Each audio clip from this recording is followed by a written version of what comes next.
मैंने सब्जी बना दी है, तुम जल्दी से रोटियां बनाकर तैयार कर दो। तुम हर बार सब्जी बनाकर रख देती हो और रोटी बनाने की जिम्मेदारी मुझे उठानी पड़ती है। सब्जी बनाते हुए तो तुम गैस धीमी करके अपने फोन चलाने के लिए चली जाती हो, लेकिन मेरा क्या, सभी घर वाले मिलकर 10-10 रोटियां खाते हैं और मुझे हलवाई की तरह रोटियां बनानी पड़ती है। तो अब मैं क्या करूं? अब घर वालों को तुम्हारे हाथ की सब्जी पसंद नहीं आती तो इसमें मेरी गलती थोड़ी है। तुम्हारी गलती नहीं है, लेकिन तुम्हारा हाथ तो हो सकता है ना।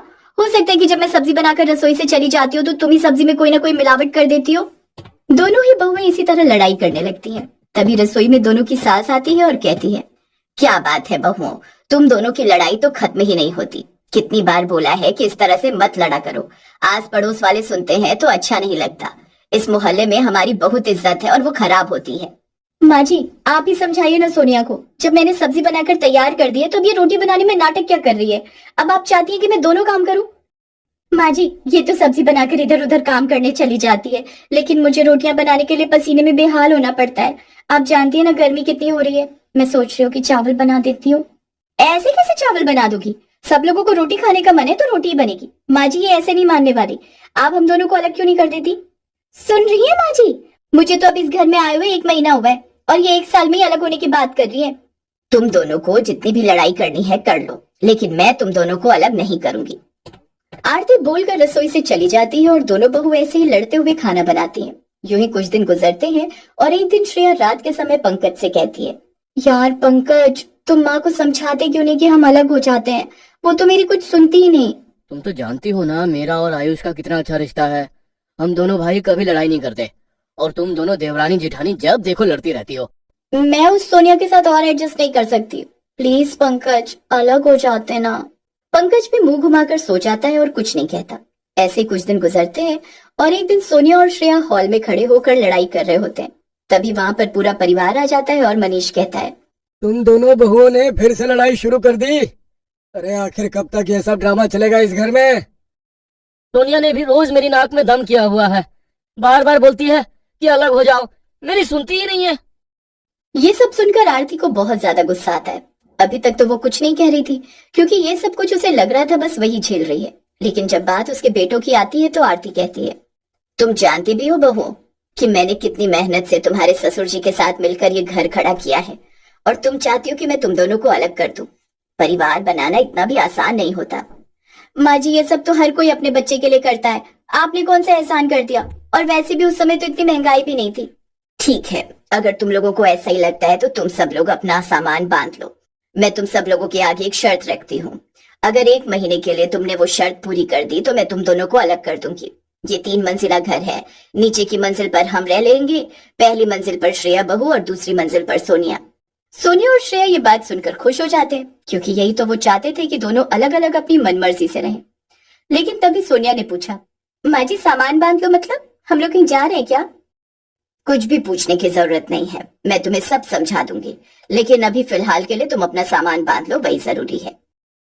अब दोनों ही बहुएं अपना सामान बांध लेती हैं, जिसके बाद वो लोग एक गाड़ी में बैठकर एक सफर के लिए निकल जाते हैं।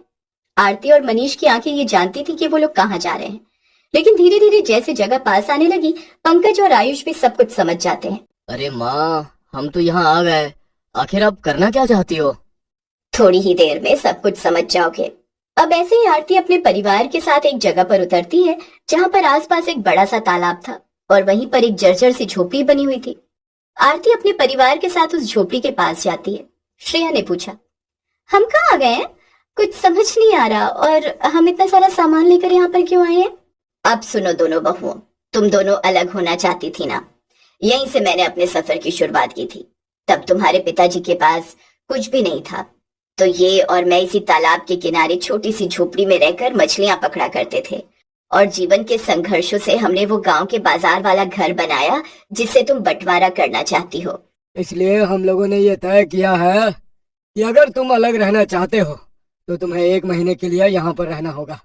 अगर तुम बिना लड़ाई के 1 महीने इस घर में तालमेल के साथ रह सकोगी, इसका मतलब तुम सच में अलग होने के लायक हो। श्रेया और सोनिया की आंखों में चमक आ गई। वैसे तो वो तालाब के पास बने हुए अपने ससुराल से बहुत ज्यादा हैरानी में थी, लेकिन सोनिया ने बड़े घमंड से कहा, जब 1 महीना श्रेया दीदी के साथ उस ससुराल में रह ली मैं, फिर तो इस छोटी सी झोपड़ी में 1 महीना उनके साथ एडजस्ट करने में कौन सी बड़ी बात है। उसके बाद तो फ्रीडम ही फ्रीडम होगी। सही है, मुझे भी जिम्मेदारी से छुट्टी मिलेगी, बस अपने परिवार का ध्यान रखना पड़ेगा। ठीक है माँ जी, मुझे भी मंजूर है। अब थोड़ी ही देर में उस छोटी सी झोपड़ी के अंदर पूरा परिवार चला जाता है। उस झोपड़ी के अंदर सभी लोग अपना सामान रख देते हैं।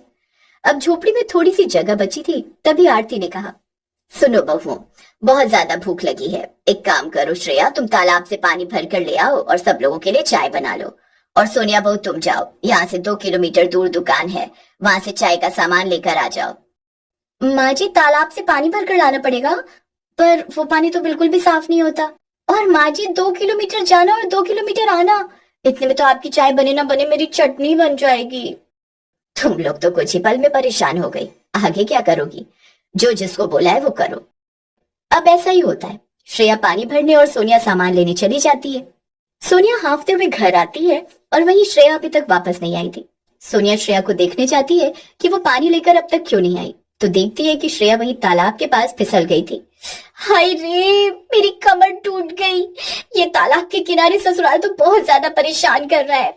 सोनिया उसे देखकर जोर जोर से हंसने लगी और बोली, आपका तो नहीं पता, लेकिन 1 महीने में तो इस तालाब के पास ससुराल में मैं एडजस्ट कर लूंगी। और माँ जी, आपको तो नहीं पता, लेकिन मुझे अलग जरूर कर देंगी। श्रेया भी हिम्मत करके उठ जाती है और कहती है, मैं भी तुमसे हार नहीं मानूंगी। आइए। श्रेया ने पानी भरा। दोनों बहुओं ने झोपड़ी के बाहर चूल्हा जलाया और चाय बना दी। शाम होने लगी थी, तभी आरती ने कहा, जाओ दोनों बहुओं और तालाब से मछली पकड़ कर ले आओ। हम लोग ज्यादा पैसे का इस्तेमाल नहीं कर सकते, क्योंकि जब हम यहाँ पर आए थे तब हम भी गरीब थे, तो हम रात को मछली ही पका कर खाएंगे। मछली पकड़नी थोड़ी आती है। नहीं आती तो सीख लो, वैसे भी जब अकेली रहोगी तो भी बहुत कुछ सीखना पड़ेगा ना। ठीक है माँ जी, इसमें कौन सी बड़ी बात है, हम YouTube से मछली पकड़ना सीख लेंगे। दोनों ही बहुएं अब तालाब के पास जाती हैं और मछली पकड़ने की कोशिश करने लगती हैं। इस समय गांव की कुछ औरतें भी पानी भरने के लिए आई हुई थी। एक औरत आराधना ने कहा, तुम लोग यहाँ के नहीं लगते, थोड़ा संभल कर, यहाँ बहुत फिसलन है, गिर जाओगी। हम अपना देख लेंगे, आप अपना काम करो, हमें ज्ञान देने के लिए हमारी सास ही काफी है। श्रेया ने ये बोला और तभी वो आगे बढ़ी और अचानक फिर से वहीं फिसल गई। श्रेया के पूरे कपड़ों पर कीचड़ लग गया और वो बोली, अरे यार, मेरे साथ ही बार बार ये क्यों होता है? ये सोनिया भी तो गिर सकती थी ना। भगवान ना बहुत अच्छे हैं, वो गिरे हुए लोगों को ही गिराते हैं, इसीलिए तो बार बार आप गिरती हो। श्रेया को ये सुनकर गुस्सा आता है। दोनों ही बहुएं लगभग 2 घंटे तक मछली पकड़ने की कोशिश करती हैं, लेकिन नाकामयाब रहती हैं। और बड़ी मुश्किल के बाद आखिरकार उन्हें एक ही मछली मिलती है। वो उसे लेकर घर आती हैं। ये सब क्या है? तुम लोग बस एक ही मछली लेकर आए हो। एक मछली में पूरा परिवार कैसे खाना खाएगा? हम 6 लोग हैं। माँ जी, मेरा हाल देखिए, पूरे कपड़े कीचड़ से गंदे हो गए हैं, हड्डियां बार बार गिरकर टूट गई हैं और आप ऐसे बोल रही हो। अच्छा अच्छा ठीक है, एक काम करो, अब थोड़े से चावल उबालो और चावल के साथ में इसी मछली को पका लेना, पूरे परिवार को पूरी हो जाएगी। और कल दिन में फिर से मछली पकड़ने जाना है तो थोड़ी तैयारी कर लेना। श्रेया और सोनिया मिलकर फिर से उस मछली को पका लेते हैं और रात को सुकून से खाना खाकर पूरा परिवार सोया ही था कि तभी जोर जोर से पानी की आवाज आने लगती है। सोनिया डर कर उठ गई और बोली, ये कैसी डरावनी आवाज आ रही है? मुझे तो इतने डर में सोया भी नहीं जा रहा, बाहर कोई भूत प्रेत का साया तो नहीं है? सो जाओ सोनिया, बाहर कोई भूत नहीं है, ये पानी की लहरों की आवाज है। जब हम छोटे थे और यहाँ रहा करते थे तो हमें इन सब आवाजों की आदत थी। अब तो ये सारी आवाज सुनकर बहुत सुकून मिल रहा है। तुम सुकून की बात कर रहे हो, मैं तो सो भी नहीं पा रही। वहीं दूसरी तरफ श्रेया का भी बुरा हाल था। तालाब के पास ससुराल होने की वजह से बहुत सारे मच्छर झोपड़ी के अंदर घुस आए थे। श्रेया बार बार ताली बजाकर मच्छर मार रही थी। तभी पंकज ने गुस्से में कहा, हाँ, हैप्पी बर्थडे टू यू। अब सो जाओ प्लीज, ये ताली बजाना बंद कर दो। कोई माता का जगराता है क्या? तुम्हें लगता है कि रात के 2 बजे मुझे ताली बजाने का शौक चढ़ा है? अरे देखो तो कितने मच्छर है, पता नहीं तुम कैसे सो पा रहे हो। शुरू के दिनों में हमने यहाँ पर बहुत ज्यादा स्ट्रगल किया है, इसलिए मच्छरों से भी दोस्ती है मेरी। ये सिर्फ नए लोगों का खून पीते हैं या फिर उन लोगों का जो दूसरों का खून पीते हैं। चुपचाप सो जाओ, वरना मुझसे बुरा कोई नहीं होगा। पंकज अब चुपचाप सो जाता है। तालाब के किनारे जो बहू का ससुराल था उसमें एडजस्ट करने में उन्हें बहुत दिक्कत हो रही थी। आज तीसरा दिन था और सोनिया ने कहा, देखिए जेठानी जी, अगर हम सबको अलग होना है तो कुछ दिनों के लिए अपनी दुश्मनी को भूलकर एक दूसरे के साथ बड़े प्यार से रहना होगा। ठीक है, मुझे मंजूर है, बताओ क्या प्लान है? देखो, अब अगर आप दोबारा गिरोगी तो मैं बिना हंसे आपको उठा दूंगी। मैं बाहर जाकर 4 किलोमीटर चलकर बाजार से सामान लेकर आ जाऊंगी और आप मछलियां पकड़ लेना, ताकि आयुष जी, पंकज जी और ससुर जी उसे बेचकर पैसे ला सके। कुछ दिनों की बात है। ठीक है, मुझे नहीं पता था कि तुम भी समझदारी की बातें कर सकती हो। अभी बताया जेठानी जी, अगर अलग होना है तो एक दूसरे का मजाक उड़ाना बंद कर दो, वरना अगर मैं आपके चेहरे के ऊपर बोलने को आ गई तो जो मच्छरों ने आपके चेहरे पर इतने सारे चांद सितारे बना दिए ना, उसके बारे में बहुत कुछ बोल सकती हूँ। कुछ दिनों के लिए दोनों बहू की दोस्ती हो जाती है। दोनों ही समय से तालाब से पानी भर लाया करती, मछलियां पकड़कर घर के आदमियों को बेचने के लिए दे दिया करती। सोनिया रात के समय मछली भात और दोपहर के समय मच्छी करी रोटी के साथ बनाकर तैयार कर दिया करती। ऐसे ही 15 दिन बीत गए और आरती ने कहा, क्या बात है, तुम दोनों बहुओं की तो बहुत अच्छी जमने लगी। जब इस बुरे माहौल में तुम दोनों की इतनी अच्छी जम सकती है तो उस घर में तो तुम्हें सारा सुकून था, फिर भी तुम लोगों से ढंग से काम नहीं होता था। दोनों बहुओं का चेहरा उदास हो जाता है। आरती की बात में सच्चाई तो थी। तभी मनीष ने भावुक होकर कहा, तुम समझती नहीं हो आरती, अभी ये दोनों बहुएं मिलकर आपस में अच्छा रिश्ता चलाकर सारे काम अच्छे से इसलिए कर रही हैं क्योंकि इन्हें अलग होने का लालच है। वहीं अगर ये उस घर में सारी सुविधाओं के साथ रहकर आपस में प्यार प्रेम बना रहे ये सोचकर रहती तो वो उन्हें बुरा लगता। नहीं माँ जी, पिताजी, ऐसी बात नहीं है। रहने दो बहू, जाओ जाकर अपना काम करो। हम समझ गए कि ऐसी ही बात है, तुम्हें बात को ढकने की जरूरत नहीं है। दोनों ही बहुएं मायूस हो जाती हैं। वहीं दूसरी तरफ जब श्रेया हर बार की तरह मछली पकड़ने जाती है तभी फिर से उसका पैर फिसल जाता है और वो गिर जाती है। सोनिया हंसती नहीं और उसके पास आकर कहती है, जब आपको पता है कि आप यहाँ तालाब के पास गिर जाते हो तो आपको ध्यान रखना चाहिए ना कि आपको मजा आता है। सोनिया के गुस्से में कहीं ना कहीं प्यार छुपा हुआ था जो कि श्रेया को दिखाई दे रहा था और सोनिया श्रेया को उठाने की कोशिश करती है, लेकिन इस बार श्रेया के पैर में ज्यादा लग गई थी। सोनिया ने सहारा देकर श्रेया को उठाया, उसे लेकर गई, उसके कपड़े बदलवाए और उसे आराम करने के लिए बिठा दिया और बोली, कोई बात नहीं, आज थोड़े पैसे ज्यादा लगेंगे तो क्या हुआ, हम लोग दाल चावल बना लेंगे, आप आराम करो, आज आप कुछ नहीं करोगी। पर माँ जी ने तो बोला है कि हम दोनों को मिलकर घर संभालना है। कोई बात नहीं, मैं बोल दूंगी कि दाल आपने बनाई थी और चावल मैंने बनाए थे, तब तो कुछ नहीं पता चलेगा, आप आराम करो। अब सोनिया अकेली खाना बनाकर तैयार करती है और पूरे घर का काम करती है। ये सारा काम अकेले करने की वजह से वो बहुत ज्यादा थक जाती है और सो रही होती है। वहीं अगले दिन श्रेया सुबह सुबह जल्दी उठती है और खुद से कहती है, सोनिया ने भी तो मुझे आराम मिले इसके लिए अकेले उठकर सारा काम किया, वो भी थक गई होगी, रोज 4 किलोमीटर जाती है, क्यों ना मैं आज जाकर परचून का सामान लेकर आ जाऊं। श्रेया सुबह सुबह उठकर गांव के बाजार में जा रही होती है, तभी आधे रास्ते में ही वो बहुत ज्यादा थक जाती है और बोलती है, ना जाने सोनिया इतनी दूर कैसे पैदल चलकर आती होगी, और फिर भी मैं उसे सुनाती रहती थी, काश तालाब के किनारे जो ससुराल है वही कोई दुकान होती तो कितना अच्छा होता। श्रेया वैसी दुकान पर जाती है और सामान लेकर घर वापस आ रही होती है, तब तक सोनिया भी जाग चुकी थी। सोनिया जाकर देखती है तो श्रेया कमरे में नहीं थी। सोनिया परेशान हो जाती है, ना जाने अभी जेठानी जी कहाँ चली गई, कहीं फिर से दर्द वाले पैर के साथ पानी भरने तो नहीं चली गई। झोपड़ी के बाहर आती है तो वो देखती है कि श्रेया सामान लेकर घर आ रही थी। उसे देखते ही सोनिया ने गुस्सा करते हुए कहा, जेठानी जी, जब आपके पैरों में दर्द था तो क्या जरूरत थी आपको दुकान पर जाकर ये सामान लेकर आने की।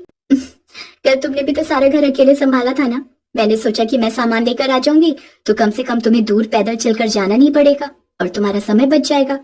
सोनिया और श्रेया दोनों की आंखों में आंसू आ जाते हैं, लेकिन दोनों ही इस बात को स्वीकार करने के लिए तैयार नहीं थी कि दोनों के बीच में अब भावनाएं और रिश्ते बढ़ रहे थे। वहीं आरती ये सब कुछ दूर से देखती और कहती हैं, मुझे नहीं पता कि मेरी दोनों बहुएं अब अलग होंगी या एक दूसरे के साथ रहेंगी, लेकिन मैं ये जरूर जानती हूँ कि इनका रिश्ता बहुत मजबूत और गहरा हो गया है। आरती की भी आंखें छलक आती हैं। ऐसे ही अब घर में आखिरी रात थी। आरती ने दोनों से कहा, आज तुम दोनों आराम करो, आज मछली पकड़ने के लिए मैं जाऊंगी और खाना भी मैं बनाऊंगी। ऐसे कैसे माँ जी, आप अकेले काम करेंगे और हम आपको देखेंगे, हमसे तो निवाला खाया ही नहीं जाएगा। एक काम करिए, हम भी आपके साथ चलते हैं। अब श्रेया और सोनिया भी आरती के साथ जाती हैं। वो देखती हैं कि आरती ने जाल तालाब में डाला और थोड़ी ही देर में 10-12 मछलियां जाल में आ गई। उसने वो सारी मछलियां बाल्टी में रखी। उसे देखकर सोनिया हैरान रह गई, आपके हाथों में कोई जादू है क्या जो मछलियां खुद ही खींची चली आई। श्रेया दीदी तो रोज 1-2 मछली पकड़ लेती थी तो वो भी बहुत बड़ी बात थी। ये सब कुछ कला होती है, इतने सालों तक तुम्हारे ससुर जी के साथ मिलकर मेहनत की है। वो बाजार में जाकर मछलियां बेचते थे, मैं यहाँ घर भी संभालती थी और मछलियां पकड़कर तैयार रखती थी ताकि वो एक दिन में 2-3 चक्कर लगाकर मछलियां बेच सके।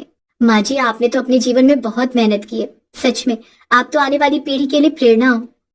थोड़ी ही देर में श्रेया और सोनिया आरती के साथ घर वापस आ जाती हैं क्योंकि मछली जल्दी पकड़ ली गई थी। अब आरती खुद ही चूल्हा जलाती है और उन मछलियों पर मसाला लगाकर उन्हें फ्राई भी कर देती है। थोड़ी देर में चावल चढ़ा देती है।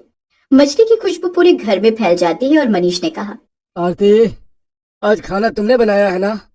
खाने की खुशबू से ही पता चल रहा है, इतने सालों पुरानी याद ताजा हो गई। माँ, आपके हाथों के स्वाद का मुकाबला तो कोई नहीं कर सकता।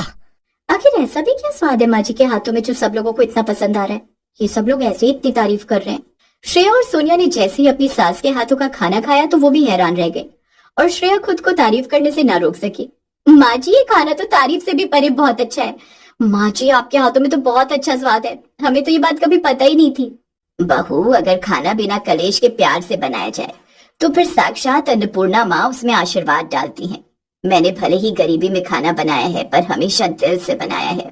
सभी लोग साथ में खाते हैं। थोड़ी ही देर में बिजली चली जाती है। अब पूरा परिवार आंगन में एक साथ होता है। लेकिन अब ना ही मच्छर बहुओं को परेशान कर रहे थे और ना ही तालाब किनारे पानी की आवाज से उन्हें परेशानी हो रही थी।